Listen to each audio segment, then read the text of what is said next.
Welcome to the upcoming CSS 2021.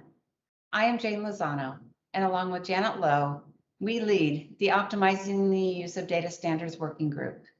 This working group, as you can tell, focuses on data standards.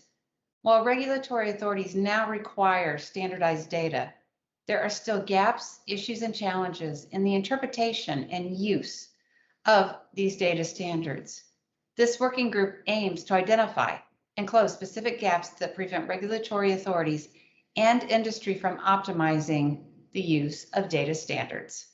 Since the last CSS, this working group has published 4 white papers: integration strategies in support of ISS, ISC submissions, industry experiences submitting standardized study data to regulatory authorities, data standards for non-interventional studies, and an update to the FDA and PMDA study data submission distinctions.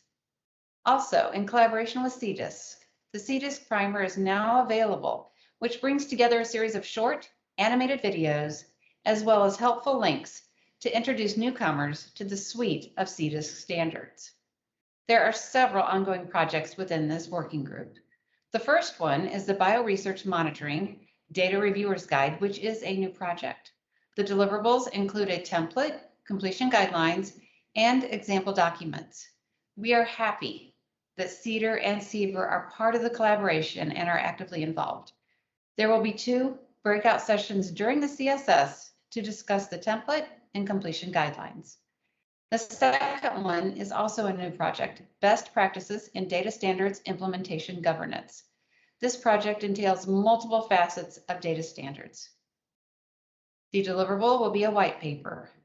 In order to understand the many ways data standards are currently being implemented, the project team will be asking for your input into a survey during the CSS in 2 breakout sessions. The plan is to submit the survey to a broader audience after CSS. The third one is the Clinical Integrated Study Data and Analysis Data Reviewers Guides. This project was discussed last year, and since then, the project team has determined that it is better to have 2 separate templates, one for SDTM and one for ATOM. The project team has created separate templates, completion guidelines, and example documents for study data, SDTM, and analysis data, ATOM. There will be 1 breakout session during the CSS in which the integrated analysis data reviewers guide will be discussed, as the team is focusing on this set of deliverables first.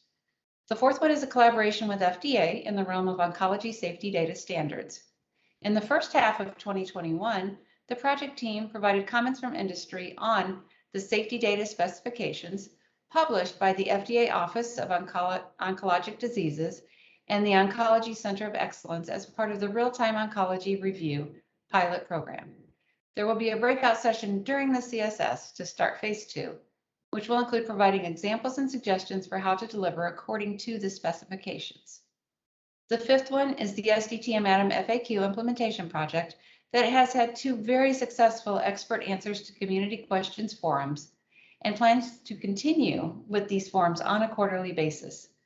The team continues to meet and discuss relevant industry questions. If you are interested in any of these sessions, please join us, as your input is needed and will be greatly appreciated. See you soon.